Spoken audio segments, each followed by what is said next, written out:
Hey everyone, I'm back and today we're going to be talking about NOSFERATU. Now, NOSFERATU is a German silent film from 1922 directed by F.W. Murnau. I'm just praying to myself that I'm saying these names right. This was the first ever vampire movie put to screen, and it laid the foundation for what would become today the horror genre.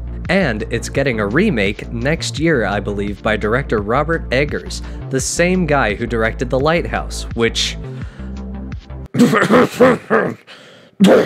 Now, NOSFERATU exists as an unofficial retelling of the novel Dracula by Bram Stoker. Fun fact about that, the Stoker estate actually did not want NOSFERATU to be made, and they sued the production company Prana Film for making this movie, to which the court ordered that all copies of the film be destroyed. However, some prints of the film managed to survive, and that is how today we can view the film from 1922, NOSFERATU. Now, I mentioned that this film is getting a remake by Robert Eggers in the very near future. However, this film was also remade in 1979 by director Werner Herzog. In other words, the guy who says, "I would like to see the baby," in The Mandalorian. So that guy, he directed a NOSFERATU remake as well. This film would lay the foundation for everything that modern horror would become going forward. It is the first, and arguably the best, in my opinion, vampire film. And above all, it used the mythic vampiric figure to express the fears that real Germans had when this movie was released. This is the true terror of NOSFERATU, or NOSFERATU, a Symphony of Horror. Also, welcome back to the channel. Sorry I haven't posted in a while. I got really busy. I graduated university, so now I have a bachelor's degree. Whatever that means. Anyways, let's get into the video. Be sure to leave a like, comment, subscribe, do all the things that YouTubers tell you to do. Do those things. I'm gonna look at my notes, but do those things while I do.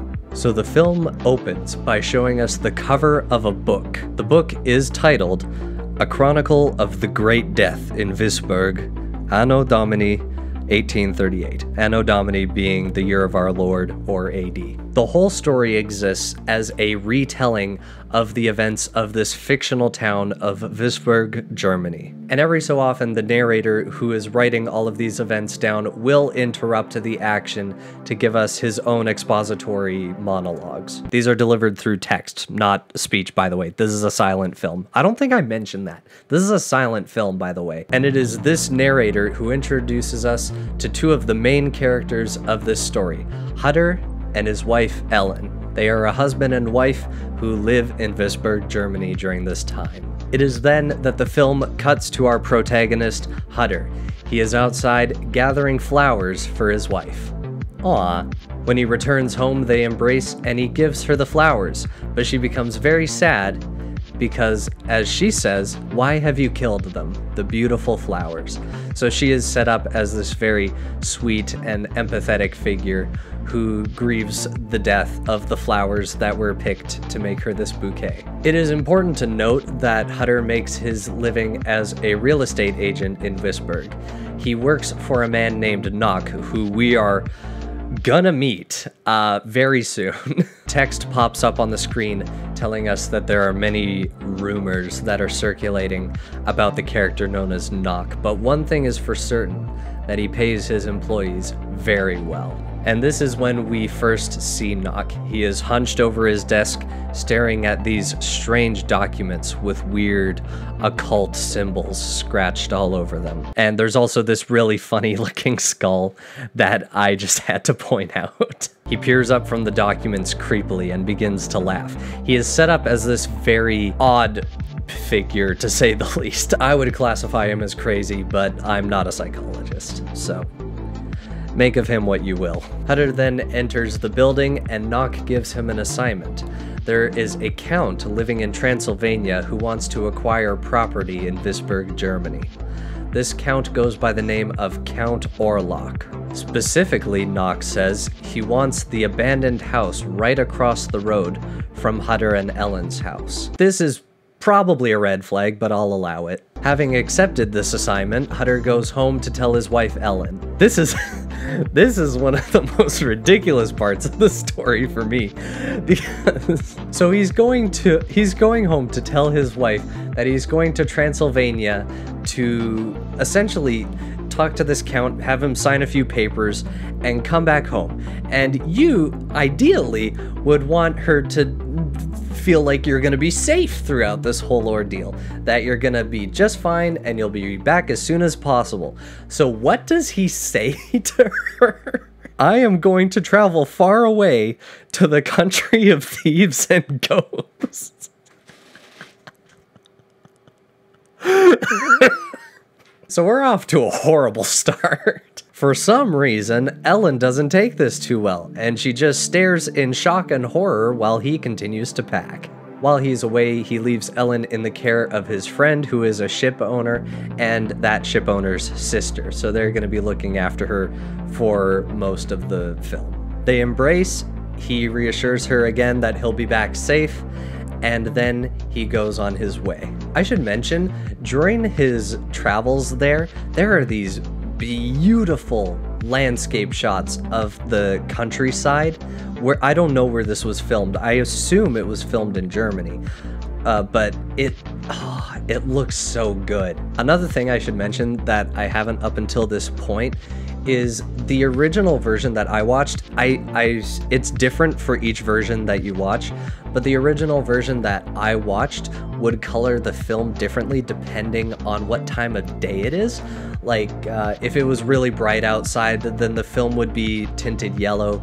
If it was nighttime, the film was tinted blue. And if it was kind of like evening time, or they were in a dimly lit room, then the film would be tinted red, which I thought was really cool. So yeah, there's that. Any version that you watch of this movie is different, but I think that remains somewhat consistent throughout each iteration. In his travels, he stops at a local tavern and hotel to rest for the night, and as soon as he mentions to the people in the tavern that he's going to see Count Orlok, everyone freezes and begins to stare at him, to which the owner of the establishment, I'm assuming he's the owner, he's never really addressed, to which the owner says to him that he can't leave yet because the werewolf comes out at night. What? I was expecting vampires in this movie. I knew what this movie was about before I got into it. But werewolves? I love this story. And I'll have you know, that werewolf thing goes nowhere for the whole rest of the film. It's mentioned, and then it never is brought up again. They do show the actual werewolf, which is not in fact a werewolf as we would understand it, but it is shots of a striped hyena.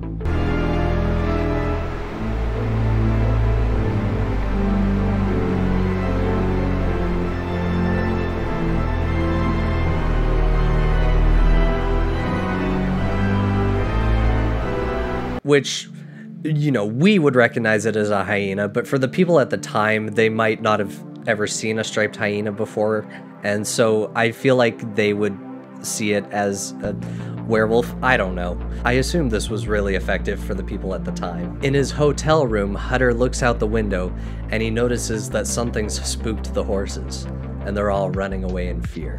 This is the werewolf that we mentioned. He also discovers a very friendly book entitled Of Vampires, Terrible Ghosts, Magic, and the 7 Deadly Sins. Isn't that convenient? It is here that we get a little bit of vampire lore dumping, because this narrative does do stuff with vampires that is not really seen elsewhere. The first is that the vampire, or Nosferatu in this story is kind of just the name for a vampire. Count Orlok is the vampire, but vampires are called Nosferatu, so make of that what you will. The first thing that we learn in this book is that the vampire, or Nosferatu, was born of the demon Belial. And then the obvious one, that it feeds on human blood, of course. The book also says that vampires must live in coffins filled with the soil from the fields of the Black Death. This was very interesting to me when I first watched this film, and it ties very, very heavily into what I'm gonna say in the analysis part of this video. Now, Hutter, of course, being the very sensible man that he is, completely ignores the warning of this book and goes right to sleep. I imagine Hutter's the kind of guy to go me me me me me me me me me me me me me me when he sleeps. He seems like the kind of guy. I like to roast Hutter because you'll see from this film, but he totally deserves it. In the morning, he looks out his window to see that the townspeople are gathering the horses that scampered off the night before. And from there, his journey to Count Orlok's castle continues. They ride until sundown, and then the driver says that they won't go any further. Oh, bag. I thought this said loag. I don't know what a loag is. Hutter then gets out of the carriage in the middle of night, in the middle of the wilderness, grabs his bag, and walks over the mountain pass. That seems kinda dumb, but okay. The narrator makes it a point to mention at this point that the eerie faces that Hutter had mentioned to him began to creep into his mind that night. It is implied in this moment that Hutter recalled these events to the narrator, who then transcribed them. It also deals with a topic that is mentioned more than once in his encounters with Orlok, is that whenever the shadows of fear take hold of Hutter's heart, that is when NOSFERATU appears to him, or Count Orlok appears to him. Hutter looks up to see a carriage with horses riding towards him at supernatural speeds. I really actually like the sequences of special effects in this movie. Obviously, by today's standards, they're really cheesy. It looks like they just sped up the frames or used stop motion to make the horses move faster, but I think it's very effective, and it certainly was effective to the people of the time.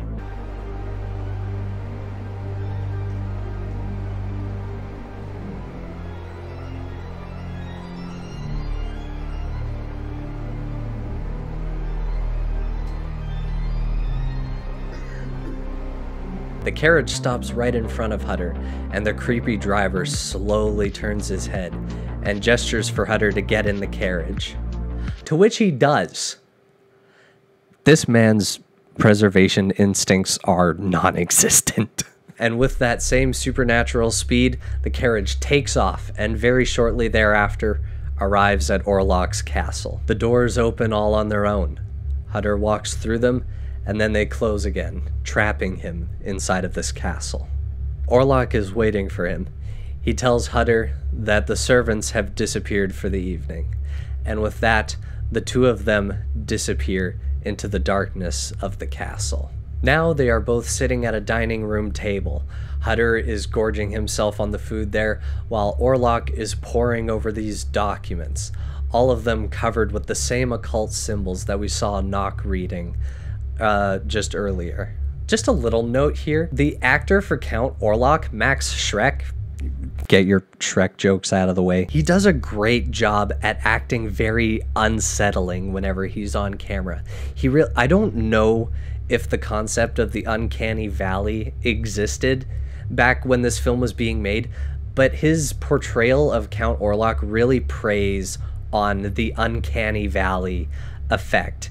Everything he does is very slow and upsetting and unnatural. As they're sitting there, the clock strikes midnight, and Hutter cuts his thumb on a knife. He goes to wipe the blood away, but Orlok stands and stops him. His eyes are fixated on Hutter's thumb. Orlok says that he's wasting his blood, the precious, precious blood. Suddenly, Orlok grabs Hutter's hand and immediately begins drinking the blood pouring out of his thumb. Hutter understandably recoils and backs away. This is the first time he has ever acted out of self-preservation in this film. He's growing. I'm so proud of him. Orlok tells him not to go, to stay and have a chat. Orlok sleeps in the evening, and they have all night to get acquainted. And as the sun rises, the dark thoughts in Hutter's mind subside, and Orlok is no longer there. Hutter is lying passed out in his chair, presumably having fallen asleep during the night, but when he wakes up, There are 2 strange bite marks on his neck. Completely unfazed, he begins eating the food that was left over from the night before.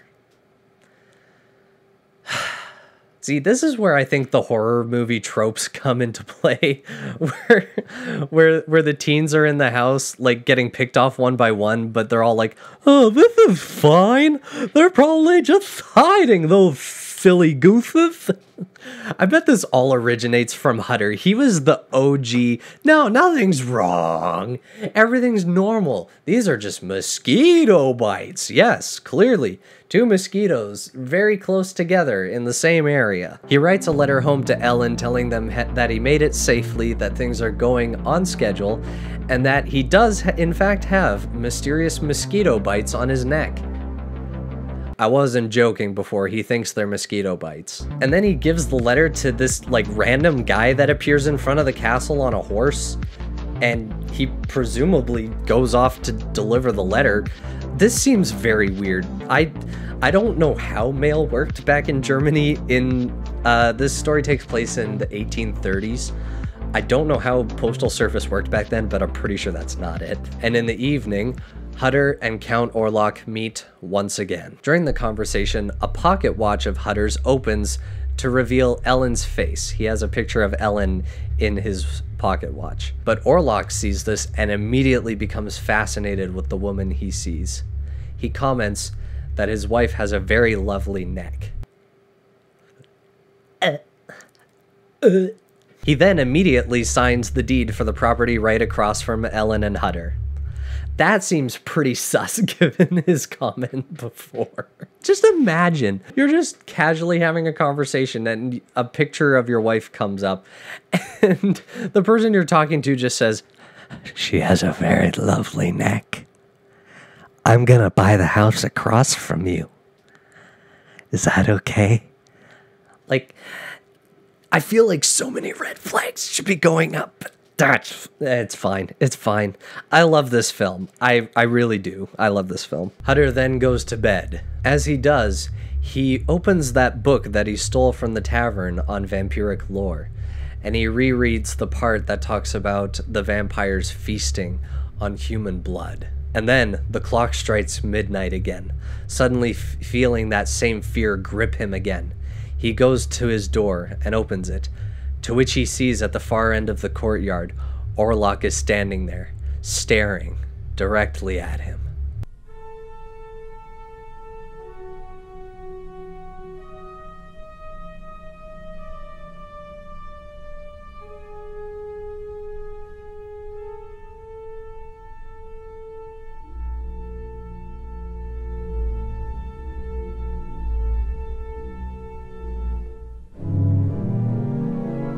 He then slams the door and immediately runs to the window, hoping to escape out of that.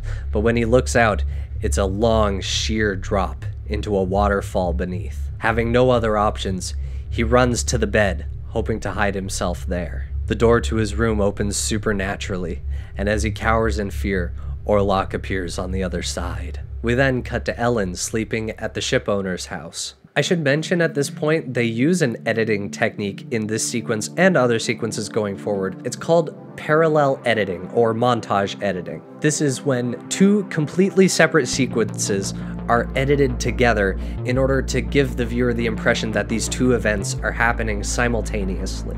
Now, this is a very standard practice in movies today. You can probably think of an example off the top of your head where they do something very similar in a movie that you enjoy. However, I point this out because, and this is one of the reasons that I think NOSFERATU is such an influential film, NOSFERATU was one of the first movies to ever implement this editing strategy. This wasn't always standard practice. This film essentially pioneered the concept of montage editing. And with that, back into the story. Ellen immediately sits up in her bed in a almost trance-like state.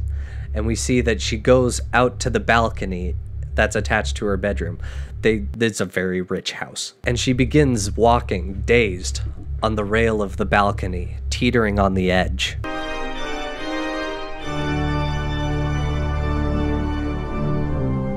The ship owner, who comes in at just the right moment, manages to catch her from falling and yells for his sister to call a doctor. We cut back to Orlok's castle, and we see this really well done shot of the shadow of Orlok looming over Hutter as he cowers in fear.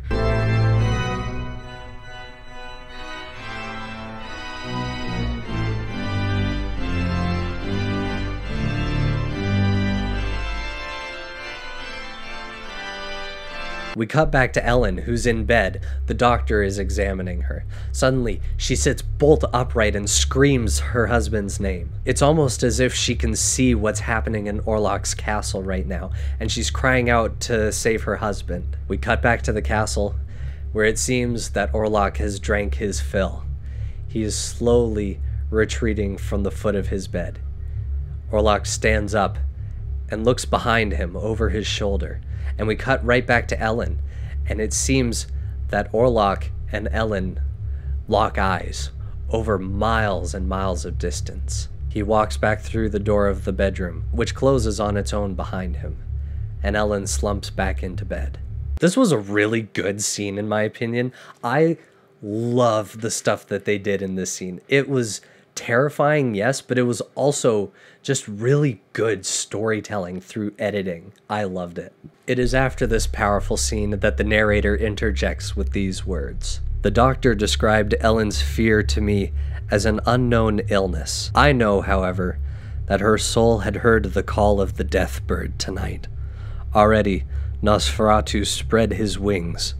In the morning light, Hutter decided to explore the horror of his nights. Hutter wakes up from a start in the castle and decides to explore for the source of these nightmares that he keeps having.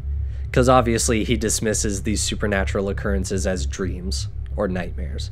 In the cellar of the castle, he finds a casket, and in it, he sees the serene, sleeping face of Count Orlok, with two very prominent sharp teeth protruding out of his mouth. The teeth match the bite marks that can be found on his neck.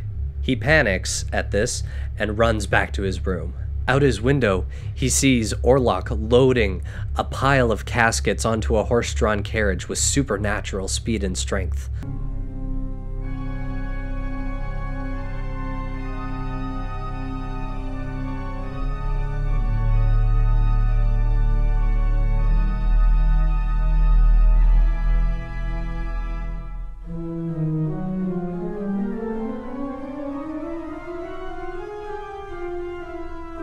He lays in the one on top of his pyramid of coffins. The lid closes on him without him touching it, and the horses begin to run out of the castle with supernatural speed, heading towards the harbor. Hutter realizes that he's heading to Wisburg, and he must get there first to warn Ellen. He ties his sheets together and escapes out the window using them as a rope. However, the rope isn't quite long enough. He falls the rest of the way, taking a very bad hit as he does, and he passes out. In the meantime, we see shots of a couple raftsmen carrying a pyramid of coffins down the river. Hutter wakes up with a start in a hospital. He only manages to utter one word before going back under. Coffins. Coffins are then loaded onto a sailboat that's bound for Wisburg. The crew of the ship opens up one of the coffins, inspecting the cargo, to which they find it's filled with soil. When they tip the coffin over to see if there's anything hidden in the dirt, a team of rats pour out of the coffin. It is then that we cut to a university classroom. I'm not kidding, by the way. No, this doesn't have anything to do with the plot, but just bear with me. And I need a drink. I'm filming this in the middle of a heat wave, by the way. I have all my windows closed, no fans running, and I have a light pouring on me. You can probably tell that I'm sweating. The professor's name at the front is Professor Boulevard, and he is showing his students a Venus flytrap.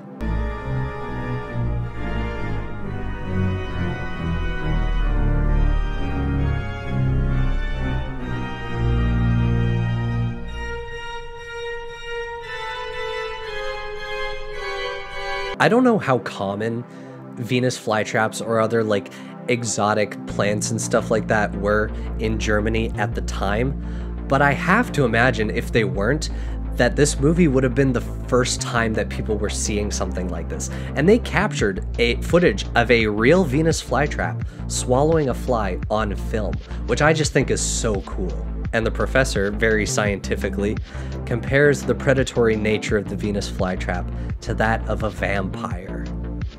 I don't know how scientifically based that is, but you know what? He may not be scientifically based, but he is based. We then cut to Nock, who is going through it. He is fully, at this point, under Orlok's spell. It was kind of implied in his poring over the same occult symbols that Orlok was, that Orlok had him under his spell, but now he's completely far gone. He's sat in a prison cell, devouring mosquitoes as they fly past him, screaming all the while, "Blood is life, blood is life." Now, I gotta be completely honest with you, this was a bit of a jump scare for me, because what I initially thought was happening was that this was Hutter, and that he was slowly transforming to be like Orlok. I didn't know, because all of the interpretations of vampires I've seen up until this point is if you get bit by a vampire, you become a vampire. So I thought this was Hutter, and that he was in the process of turning, and I'm like, well, poor him, poor Ellen. But no, this is Nock, so who cares? Nock then attacks the doctor who is trying to diagnose him, but the guard quickly tackles him to the ground. And then we cut back to science! Professor Bulvar pulls out a microscope. A microscope? He pulls out a microscope to show to his students. Under the microscope, they see a polyp with tentacles attacking its prey.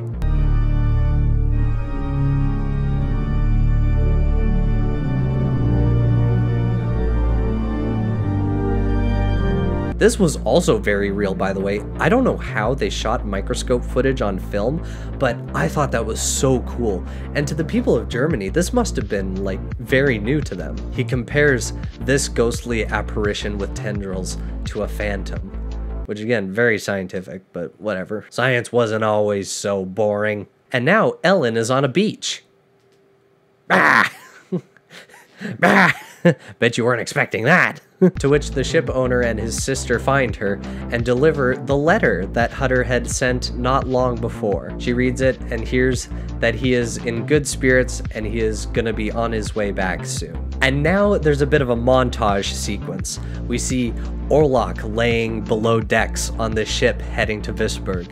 We see Hutter riding on horseback, desperately trying to get back before Orlok does. And Nock steals a newspaper from someone who's cleaning his cell, to which he reads an article saying that a plague is sweeping through Transylvania, and that many dead are showing scars on their necks. And now we cut to the ship, which, these poor sailors. I should mention, I mentioned previously that there was a werewolf in this story that was just a hyena. Y'all remember that. But man, oh man, if the captain of this ship does not look like a werewolf. Like, look at this guy. My personal headcanon is that he's the werewolf that was haunting the village peoples, and that he's just kind of like stuck as this during the day. The first mate informs the captain that one of the crew below deck is sick and acting delirious. We then see the sailor laying in his hammock. He looks over at the coffins with terror, and we see the transparent image of Orlok materialize over top of them.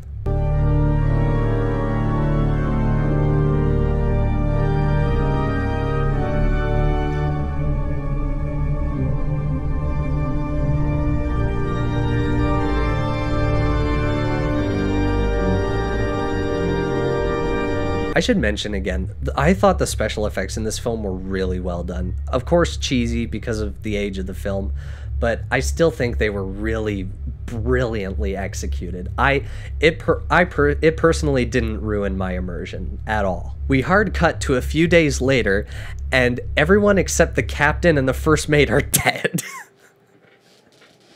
That escalated so quickly. Desperate, the first mate grabs an axe and tells the captain that he's going below deck, and if he's not back in 10 minutes, to assume the worst. The first mate goes below deck and begins hacking the coffins down there, figuring that they must be the source of whatever blight is upon them. as he hacks the coffin, rats begin to pour out of the coffin. It is in this moment that we get this fantastic shot of Orlok rising, rigid and eerily, from his coffin.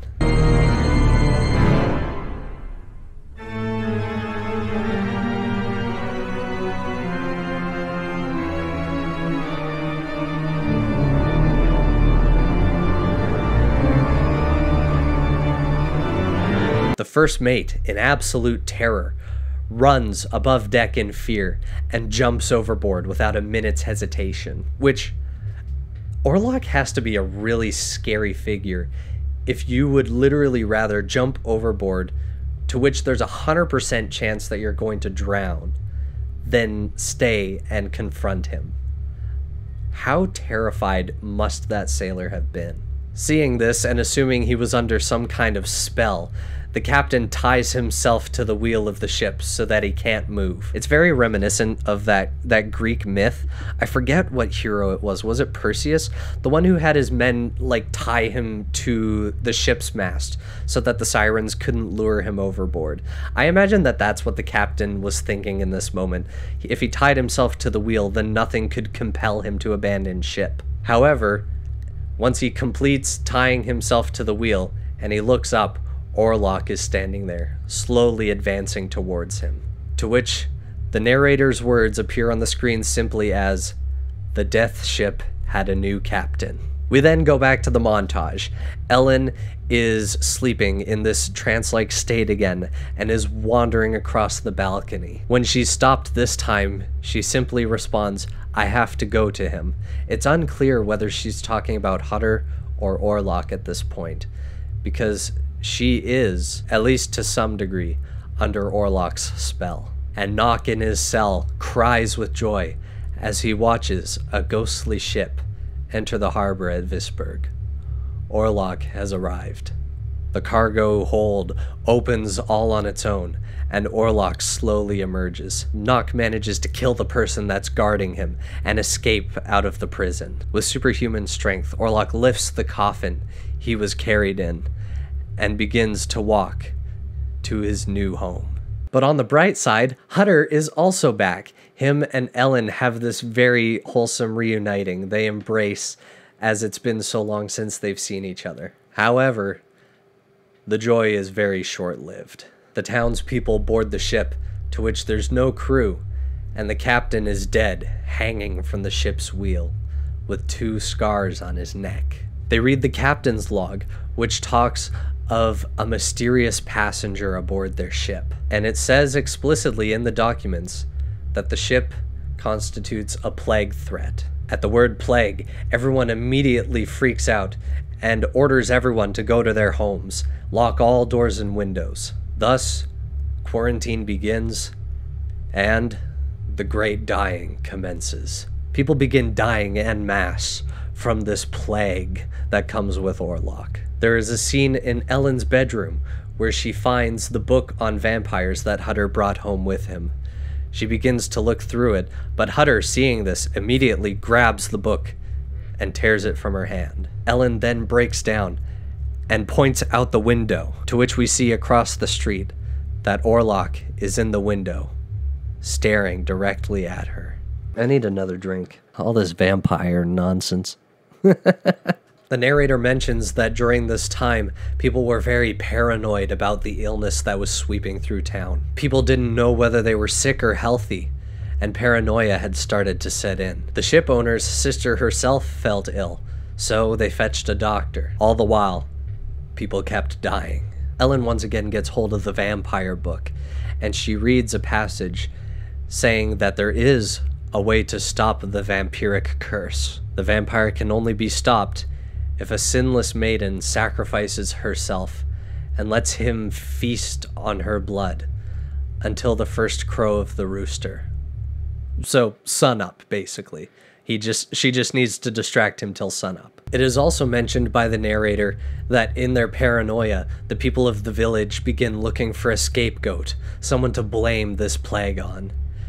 And in that paranoia, they turn to Nock. Nock is chased around town and eventually thrown out of town by the angry mob. There's also this great scene during this whole like chase sequence where the townspeople think that a scarecrow standing in a field is Knock, and so they go up and just tear this scarecrow to pieces.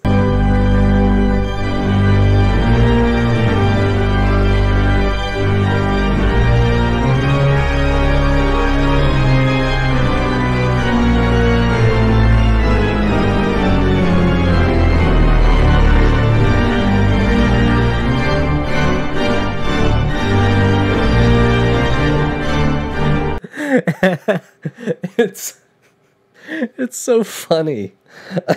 And even after they've torn it to shreds, they just keep beating it too. Like, it's obviously a scarecrow. We cut back to Ellen's bedroom, where Orlok continues to stare, his gaze piercing into Ellen's window. She is once again seized with nightmares, and it's kind of shown through the editing used that she's seeing his piercing gaze in her nightmares. He starts making gestures of one opening a window as Ellen's hands slowly grasp over the window of her own bedroom, and as he beckons with his arm, she flings the windows open.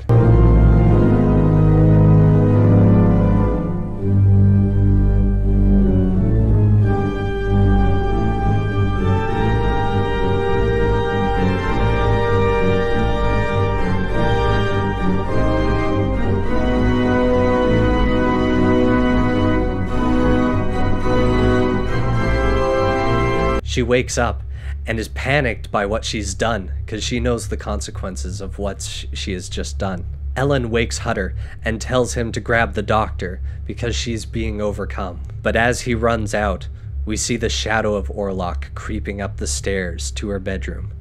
Already it appears too late.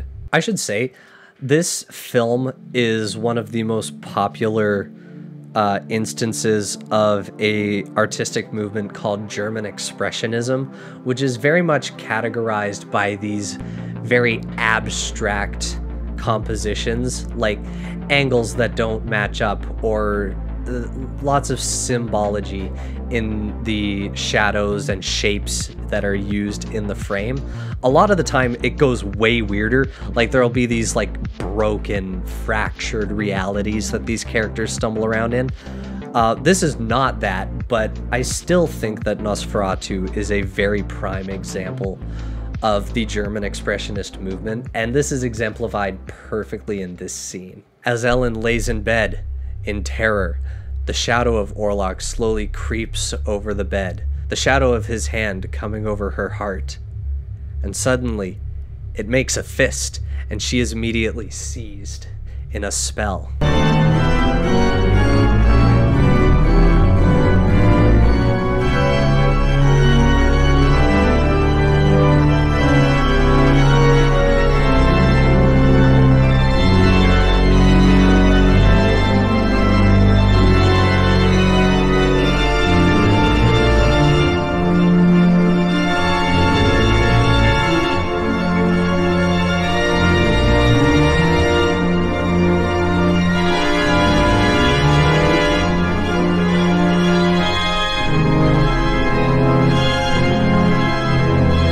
I love how they do this, by the way, showing the supernatural power of Orlok, because you never actually see him throughout that entire sequence I just described.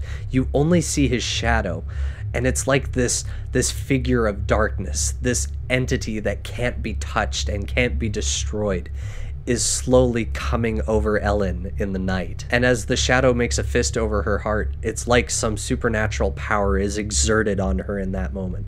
I think the composition is very well done for that. Hutter wakes the doctor in a frenzy, not realizing that it's already too late. We then get this amazingly composed shot. It's a wide shot of Ellen's bedroom, and in the corner, mostly obscured in shadow, we see Orlok's face hovering over Ellen, his hands clutched about her neck as he feasts on her blood.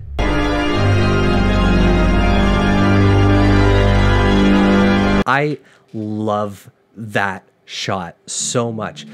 I haven't done a good job at saying this, but this whole film plays with light, shadow, and composition extremely well, and it is perfectly exemplified in this scene. Murnau really loved to place the action and the terror of Nosferatu in the corners of the frame, not front and center where it's easily seen. He liked to place it in the corner, as if the true horror are the things that are done in dark places, in secret places. And I just think it's so good. The mob caught Knock, by the way. They have him now, so there's that too, if you were wondering what's happening with him. And as Orlok feasts, the rooster crows. Orlok slowly raises his head and turns towards the window. And Knock gazes up at the sun too, as if he senses what has happened as well. Orlok goes to the window, and as he watches the sun rise, he fades away. Count Orlok, or Nosferatu, is defeated. Hutter bursts through the door. Ellen calls out his name, and as he comes to the bedroom, the two embrace, but the moment is short-lived, because immediately afterwards, Ellen slumps over in his arms and dies. Ellen gave her life to save Visburg, Germany, from the plague of Count Orlok. The final words of the film are by the narrator, who says, "The wonder truly happened. The great death ended the same hour, and before the triumphant rays of the living sun, the darkness of the death bird was blown away." Thus ends the story of Nosferatu, A Symphony of Horror. This film is fantastic. I don't say that lightly. I loved this movie. I've had to watch silent films before for classes, a lot of films from the same era, but none of them captivated my attention quite like Nosferatu. Normally when I was watching these videos for an assignment, I would be on my phone as well, kind of multitasking. But when I was watching this movie, I couldn't look away. The whole movie is silent, but it still managed to captivate me in a way that few films do. And like I did a whole spiel earlier about how the film was born out of the German Expressionist movement and what that means in terms of its composition and its style. So yeah, I'm not going to talk about that anymore. I've said all I need to say on that. But what makes Nosferatu an effective horror, both when it was made and to us today? And this is something that I alluded to earlier in the actual telling of the story, and that is that Nosferatu uses the vehicle of the vampiric myth as a symbol for plague, specifically the Black Death. Nosferatu is, well, I want to say modern, but it was made in the 20s. But when it was made, Nosferatu was a modern-day retelling of the Black Death. Orlok arrives in Europe on a ship, bringing rats and death with him. He even sleeps in the soil of those who have died to the Black Death. And his appearance in the film is very rat-like. He's got this long nose, he's pointed ears, and his vampire fangs are not on the sides like with most vampiric portrayals. His are at the front, his front teeth, much like the extended teeth of a rat. Nosferatu is a retelling of the Black Death for people living in the modern day. And this is where I believe the true horror of Nosferatu comes from. It's not from the actual horror of what's happening. Like, it's not the horror of the vampire itself, because like I said, this film, by our standards, isn't scary. You're not terrified of the film, you're more fascinated by it. But the true horror of the film is the fear of disease. And why would the people of Germany in 1922 have been so terrified of disease? Well, that's because the film Nosferatu was released 2 years after the end of the Spanish flu epidemic. The true horror for people watching this film is that they relive these fears of disease and death that they had lived through during this whole epidemic. It wouldn't have been the vampire coming in the night and drinking the blood of his victims that terrified the audience. It would have been having to lock all of your doors and windows, isolate from everyone, and go under quarantine in your own house. Is that starting to sound familiar? The reason this film, I believe, is so effective today, and why I'm glad that it's getting a remake now, is that we in the present day can also relate to this image of a plague forcing us to become isolated. One of the things that makes a film a masterpiece, in my opinion, is a film with a message that is timeless, meaning it was relevant to the people who first saw it, and it's relevant to generations, decades, if not centuries down the road. And I believe that this film is that. It is timeless because it preys upon our primal fear of disease. Murnau used the idea of the vampire as a vehicle for a story about plague, and preyed on his audience's fears of disease that they had lived through. And that is the true horror of NOSFERATU. There's also so much you can pull from it in terms of social commentary. I wrote a whole paper on this film. I want to be very clear. I wrote like a final paper for my university on NOSFERATU. And one of the many things that we see come out of the epidemic that sweeps through Visburg is this immediate descent into paranoid xenophobia. The paranoia of disease and death turned people against each other, and they looked for some scapegoat to blame all of this on. And so in their anger, they turned to Knock and began to drive him out of town. For us living in the modern day, we've also seen a very significant rise in harsh treatment towards the other in today's culture as a result of the pandemic. Not necessarily because the pandemic poisoned us against each other, but I do believe that there's something about the rage or the frustration of a pandemic that makes people look for a reason to vent, or look for a vehicle for that frustration, and so that turns people against each other. And this film, I believe, is a very powerful lesson in not doing that. There's so much else I could talk about in this film. There's so many messages that you can pull from this movie, but I think those are the big ones for me, is that NOSFERATU is effective horror because it preys on our very real fear of disease, not on our irrational fear of vampires in the night. It also is a warning against xenophobia, really, or just fear of other people. I should mention, this is a little bit of a sidebar, but it's related. This film got slammed for a while for being, can I say this on YouTube? Anti-Semitic. I'm just gonna say it. This film was accused of being anti-Semitic. I think the main reason that it gets that reputation is because of, you know, certain stereotypical images, and then you look at NOSFERATU. I don't know how to delicately put this. People look at the design of NOSFERATU and say that this film is a propaganda piece against Jewish people, because some of the features are very similar to certain stereotypes that are not true, and also he has a certain level of interest in acquiring property. It's dumb. I think it's dumb, personally, because the whole message of the film is against people who are like that. The message of the film is against xenophobia. The appearance of NOSFERATU is more meant to resemble a rat. He is meant to be this symbol of a plague bringer. That's what NOSFERATU is meant to be.